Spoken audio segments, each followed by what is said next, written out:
গেলো, মানে যেতে পারো। এবার অর্ডার করা হয়েছে aloo tikki chaat. Hello, good morning, welcome to the brand new blog.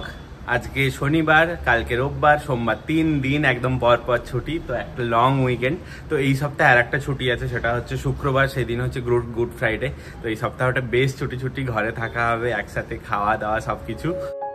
এখন সকাল সকাল বেরোনো হয়েছে একটু ফুলের খোঁজে, একটু ফুল পেলে ফুল নেবে দেবোত্তম পুজোর জন্য। আজকে হনুমান জয়ন্তী, তো আজকে আমাদের নিরামিষ হবে পুরোপুরি। আর আজকে পুজোটা শুরু করে তারপরে রান্না করব। রান্না তেমন কিছুই করব না, ডালিয়া করব। তাই জন্য দেবোত্তমের একটু মুখটা গম্ভীর, কেন ডালিয়া খেতে একদম পছন্দ করে না। আমি সব সবজি দিয়ে ডালিয়া করি। বাবা কি ডাকছে গো এত?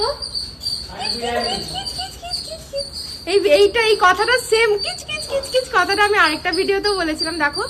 আশা করি শুনতে পাচ্ছ। কথা বলতেই দিচ্ছে না, মানে ওরাই সব কথা বলবে। আমাদের জামা কাপড়গুলো সকাল সকাল মিলে দিয়েছিলাম, তো শুকিয়েও গেছে, এত রোদের তাপ। হ্যালো, কি খবর দাদা? বলুন কি চাই আপনার? কিছুই চাই না দাদা, উঠে পড়ুন, গরম জল টলগুলো খান, এখন অনেক বেলা হয়ে গেছে। আর কি করা যাবে? ক্যালেন্ডার অনুযায়ী পয়লা বৈশাখ হচ্ছে তোর 15 তারিখ, 15 তারিখ মঙ্গলবার। কি ওই দিনই? হ্যাঁ, আর আমাদের এখানে পয়লা বৈশাখ, তামিল পয়লা বৈশাখ হচ্ছে সোমবার 14 তারিখ। দই মুড়িতে মিষ্টির জন্য এই শ্রীখান্ড এটা কিনেছিলাম। এটা এত মিষ্টি খাওয়া যায় না, তো দই মুড়িতে মিষ্টির জন্য এটাই অ্যাড করে দিই, কেননা এটাকে যে করে হোক শেষ করতে হবে। ডেট অনেক দিনই আছে, এটা এখনো আছে জুলাই 25 অবধি। তার আগে ওই দুধ মুড়ির সাথে দই মুড়ির সাথে খেয়ে শেষ হয়ে যাবে আর কি। এমন মন খারাপ হয়ে গেছে, ডালিয়া খেতেই চাইছে না। আজকে বলা হয়েছে আজকে খেয়ে নে, আর জীবনে কোনো দিন তোকে ডালিয়া করে খাওয়াবো না। ডালিয়ার জন্য এই যে সবজি কাটা আছে, এখানে সবজি ভাজা চলছে। আমি যা সবজি থাকে সবকিছু দিয়ে দিই। আমার ব্রকলি থাকলে খেতে খুব ভালো লাগে, ব্রকলিটাও দিয়ে দিই। বাট আজকে তেমন আনাজপত্র তেমন কিছু নেই। তুই আর লেকচার মারিস না। আনাজপত্র নেই, কিছু নেই, তোর ঘুম থেকে উঠেই ঠিক থাকে। আজকে ডালিয়া খাওয়াবো বেটাকে। ভাবি তুই প্লিজ মিথ্যা কথাটা বলিস না। প্রত্যেকটা দিন ভালো মন্দ। কালকে মাংস কষা, আমি মাংস রেখেছি তো, কষা মাংস আছে, খাবি? তুই আর ঢপবাজি করিস না, খাবি কি? আমি জিজ্ঞাসা করছি। তুই আর ঢপবাজি করিস না। আমি ডালিয়া একটা জিনিস কোথা থেকে নিয়ে আসা হয়েছে, তার জন্য তুই মানে साले को बम से उड़ा दूंगा एक बार हाथ में आ जाए तो। ভাবি, আমি মেদিনীপুরে একটা দোকান আছে, নাম কি বলতো? কালো সন্না স্টোর্স। সত্যি রে ভাবি, এটা আমি মজা করছি না। ভিডিও করে বলতে সবার সামনে আমার সব সবজিতে ডালিয়া খেতে বরাবরই খুব ভালো লাগে। ডালিয়া, খিচুড়ি টাইপের এইরকম জিনিসগুলো আমার খুব ভালো লাগে। আর দেবোত্তমের একদমই উল্টো, একদমই পছন্দ করে না।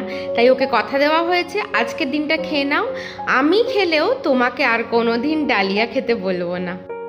আমাদের এই বাড়িটা খুব একটা সাজানো গোছানো নয় ঠিকই, কিন্তু আমাদের এই ছোট্ট বারান্দাখানা খুব মনের কাছের। অনেক কষ্ট করে দেবোত্তম এই গাছগুলো লাগিয়েছে, যত্ন করেছে, তার ফল দেখতেই পাচ্ছ। গাছগুলো খুব সুন্দর হয়েছে। তুই আর দিয়ে না করে পাঁপড়টা ভাজা বন্ধ কর। শুধু পাঁপড় ভাজবে আর পাঁপড় খাবে। সাবুর পাঁপড় খাবে নাকি? ভালো খেতে নয় বলতো? ভালো খেতে বাবা। এ বাবা, এটা ভাজা হয়নি কিন্তু। না, এটা খা একটু। আমি শক্তটাই কেন, আমার শক্তটা ভালো লাগে। দাঁতে ঢুকবে এগুলো। এই যে তুই এক কম্বিনেশন বানিয়েছিস বাবা। এই কি জানো? কোনোদিন দেব না এটা।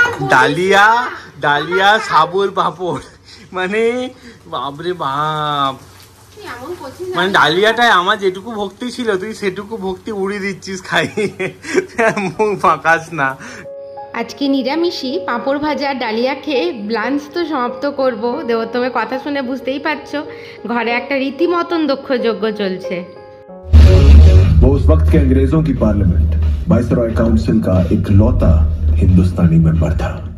अंग्रेजों का चहेता शंकरन नायर। আমাদের মুভি দেখা কমপ্লিট। দারুণ মুভি সত্যি, মানে বেশ অনেকদিন পর একটা ভালো মুভি দেখলাম। ভাবিতে কেমন লাগলো? ভালো লেগেছে, একটু স্লো আর কি। না গো একদম স্লো নয়, হিস্টোরিক্যাল মুভি, দারুণ দারুণ। পুরোটা কোট কোট কোট এই সব দেখালো আর পুরোটাই কোট নিয়েই তো ব্যাপারটা, জালিয়ানওয়ালাবাগে হত্যাকাণ্ডে কি কি হয়েছিল ব্যাপারটা সেটা নিয়েই করেছে। দুর্দান্ত, খুব ভালো খুব ভালো, মানে যেতে পারো। একটু যাবো ওয়েস্ট সাইডে ভাবছি, আমি যাবি তো? পাশেই তো ওয়েস্ট সাইড, এইখানে এটা কি ক্রোমা, আর তার পাশেই ওয়েস্ট সাইড। এখন একটু যাই, তা ওয়েস্ট সাইডে ঘোরাঘুরি করে তারপরে যাব কোথাও, নাহলে ঘর। বন্ধু তুমি কোথায় যাবে? চলো কোথাও একটা ঘুরে আসছি, ভাল লাগছে না, টায়ার্ড হয়ে। বাইরে প্রচুর গরম, একটা ভ্যাপসা নিয়ে একদম খুব গরম। আর ওই সাইডে গেলাম, একদম ভালো স্টক নেই, কিছু নেই, পালিয়ে এসেছি ঘুরে। হ্যাঁ, এটা হয়তো শুনলে তোমরা অবিশ্বাস করবে যে ছোট থেকেই তেমনভাবে ফুচকা খাওয়ার প্রতি ভালোবাসা কোনোদিনই ছিল না, তবে সেইটা জন্মেছিল বহু বড় হয়ে, যখন দেবোত্তমের সাথে আমি রিলেশনে আসি। তারপর থেকে ফুচকার প্রতি এই প্রেম, আর চেন্নাইতে আসার পর সেটা আরও অনেক গুণ বেড়েছে ওর সাথে থেকে থেকে। 2.5 বছর পর এমন একটা দোকান খুঁজে পাওয়া গেছে যেখানে মোটামুটি তোমার মনের মতন তুমি ফুচকা পাবে। তো হ্যাঁ, আমাদের ওখানের মতন আলুর মাখার টেস্ট নেই, তবে খেতে কিন্তু অনেক ভালো। খেতে পারো, এখানে এসে ট্রাই করতে পারো। তুরমুর চাট কেমন খেতে? চুরমুর তুরমুর, এটা তুরমুর চাটই তো ওখানে লেখা আছে, তুরমুর চাট রে। এই হলো আর ভালো খেতে, সুন্দর খেতে। কাশী বিশ্বনাথ কলকাতা স্টাইল চাট সেন্টার, এখানে আসতে পারো 100 বার। কি বলো, যারা এখানে থাকো চাট পাও না তারা আসতে পারো, কলকাতা স্টাইল। এবার অর্ডার করা হয়েছে আলু টিক্কি চাট, এটা জীবনের প্রথম আমি খেয়েছি, আমি অনেক খেয়েছি, আমার বেশ ভালো খেয়েছি, কারণ আমরা তো চাট ফাট খুব একটা খেতাম না কোনোদিন, পছন্দ করতাম না, বাদ দেবো তোমার পাল্লায় পরে এইসব শিখেছি। ওটা খেয়ে দেখো কেমন খেতে, তুই খেয়ে দেখ না।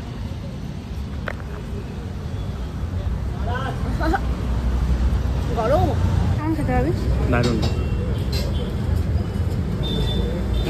গরম। টেস্টি।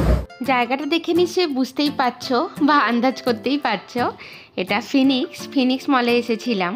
আসলে রাত্রি হয়ে গেছিলো, মানে সন্ধ্যা হয়ে গিয়েছিল বলে আমরা আর বিচে যাইনি।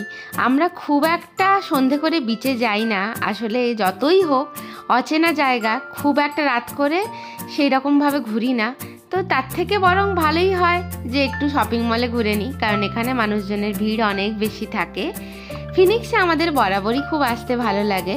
আসলে খাওয়া দাওয়া, জামা কাপড় সমস্ত কিছুই এক ছাদের তলায়, ভালোই লাগে কিছুটা সময় নিজেদের মধ্যে কাটাতে। আর এত সুন্দর করে পুরো মলটা সাজানো থাকে, যতবারই আসি বিভিন্ন রকমভাবে মলটা সাজানো, তো মন খুশি হয়ে যায়।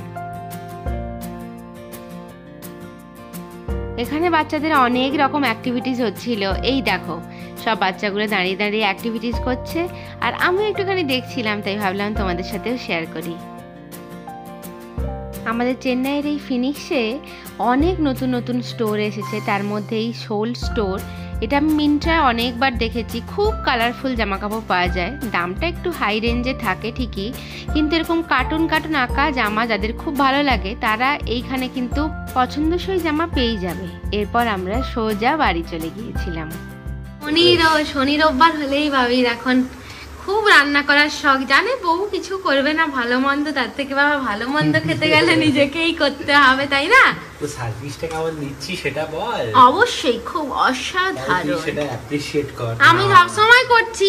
ভাবি তুই সার্ভিস টোয়েস দিচ্ছিস। বাবা কি রে ওটা 800 ছুটে গেল, ছোট 800 তোর গায়ের কাছে ছুটে গেল। ও থাক, তো এখন ভ্যানের ভিতর ঢুকে গেল, বুঝবি ঠেলাতি।